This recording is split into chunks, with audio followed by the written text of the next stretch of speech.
آج ممبئی کی سرزمین پر سب سے بڑا یہ چیلنج ہے بات کرنے میں. نوجوانوں کے تو آج پارے چڑھے ہوئے ہوتے ہیں, ان سے کوئی بھی بات کر لے, جس تیور میں یہ بات کرتے ہیں ایسا لگتا ہے کہ ابھی لڑائی ہو جائے گی, ابھی جھگڑا ہو جائے گا. اس کی عادت سی بن گئی ہے. آپ کو پتا ہے فرمایا گیا, عربی کا قول ہے جراحت السنان لها التیام ولا یلتام ما جرح اللسان. تلوار سے, چاقو سے دیا ہوا زخم سوکھ سکتا ہے, زبان سے دیا ہوا زخم کبھی نہیں سوکھتا. زبان سے دیا ہوا زخم نہیں سوکھتا. بولنے سے پہلے 1000 بار اس بات کو خیال ہونا چاہیے کہ میں جس کو بول رہا ہوں کہیں اس کا دل چھلنی تو نہیں ہو جائے. میری زبان یہ ہوتی 50 گرام کی چھوٹی زبان ہے, لیکن بڑے بڑے لوگوں کے کلیجے چیر کر رکھتی ہے, بڑے بڑے لوگوں کے دلوں میں سوراخ کر کے رکھتی ہے, زخمی کر کے رکھتی ہے اس کا استعمال. اسی لیے روایت میں ملتا ہے کہ جب انسان صبح کرتا ہے تو سارے اعضاء, ہاتھ پیر آنکھ کان ناک, سارے اعضاء سب سے پہلے زبان سے یہ عرض کرتے ہیں, اس کی پناہ مانگتے ہیں, کہتے ہیں آج تو صحیح سلامت رہے گی تو ہم سب صحیح سلامت رہیں گے, اور اگر تو پھسل گئی تو عذاب ہم پر بھی ہوگا. زبان بولتی ہے, مار کسی اور کو پڑتی ہے, کوئی زبان کو مارتا نہیں ہے. گالی زبان دیتی ہے لیکن مار کبھی پیٹھ پہ پڑتی ہے, سر پہ پڑتی ہے, ہر جگہ پڑتی ہے.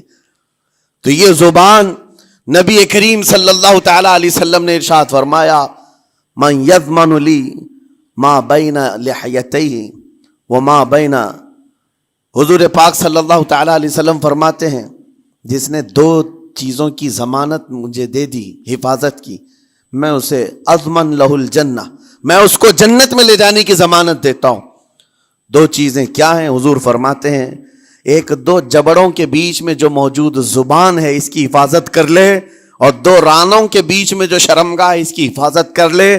یہ 2 چیزیں جس نے بچا لیا میں اس کو جنت میں لے جانے کی ذمہ داری دیتا ہوں, ضمانت دیتا ہوں. اس کا کتنا بڑا کردار ہے, یہ زبان کا کتنا بڑا کردار ہے. اور حضور نے ایک بار پکڑ کر کے فرمایا تھا, زبان کو پکڑ کر کے کہا تھا یہ وہ زبان ہے جو انسان کو جنت میں بھی لے جاتی ہے اور دوزخ میں بھی لے جاتی. کلمہ کس سے پڑھتے ہیں آپ؟ لا الہ الا اللہ, زبان ہی سے تو پڑھتے ہیں, اسی کلمے نے آپ کو جنت تک پہنچایا.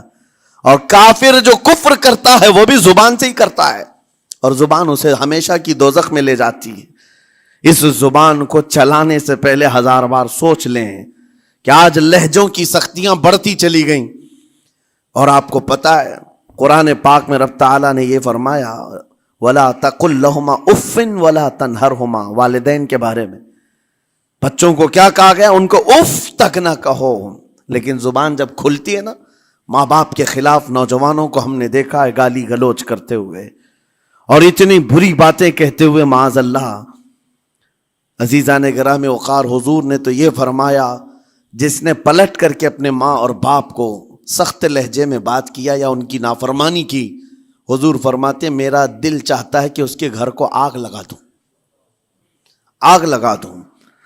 اس لیے اس بات کو ہمیشہ یاد رکھیں, تمہارے لہجے کی سختیاں کسی کو زخمی کر دیں تو آخرت خراب ہو جائے گی, آخرت خراب ہو جائے گی. حضرت علقمہ رضی اللہ تعالیٰ عنہ حضور کے صحابی ہیں, حضور صلی اللہ علیہ وسلم کے صحابی ہیں. آخری وقت آ گیا تھا لیکن زبان نہیں کھلتی تھی. حضور پاک صلی اللہ علیہ وسلم کے پاس سفارش لائی گئی کہ آپ کے وہ ساتھی ہیں انتقال کر رہے ہیں لیکن زبان پر کلمہ بھی نہیں آتا. حضور تشریف لائے, دیکھا, پوچھا گھر میں ان کے کون کون ہے؟ کہا بیوی ہے اور ماں ہے.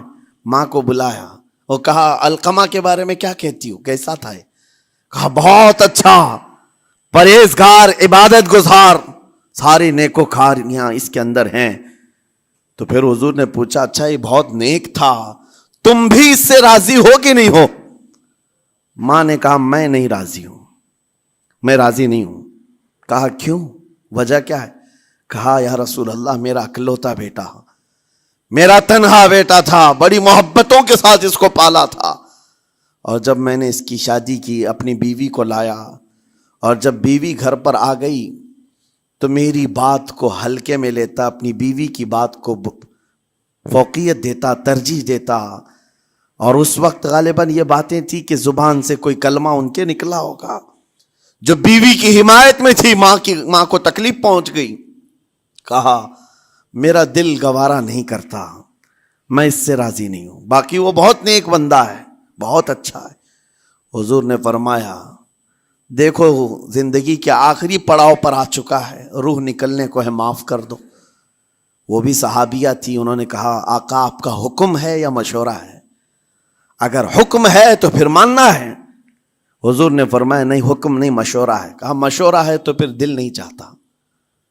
دل نہیں چاہتا. حضور نے فرمایا صحابہ سے کہ لکڑیاں جمع کرو، آگ لگاؤ اور انہیں اٹھاؤ، آگ میں ڈال دو. آگ دہکائی گئی تو ماں کی ظاہر سی بات ہے ممتا بے چین ہو گئی. کہا ان کو میرے سامنے آگ میں ڈالیں گے؟ کہا ہاں، اس سے بہتر ہے کہ وہاں جلے گا، یہاں جلے. وہ ماں کہتی آقا آپ گواہ ہو جائیں، میں اپنے بیٹے کو معاف کرتی ہوں. ادھر معاف کیا، ان کی زبان پر کلمہ طیبہ جاری ہوا. میرے عزیزو یہ بتانا مقصود اس لیے ہے کہ زبان سے دیے ہوئے زخم خواہ والدین کو ہوں، یہ معمولی نہیں ہوتے. ہو سکتا ہے آخری وقت تمہاری زبان بند ہو جائے اور کلمہ طیبہ بھی نہ جاری ہو، زبان کھلنے بھی نہ لگے. یہ حالات آ جائیں گے.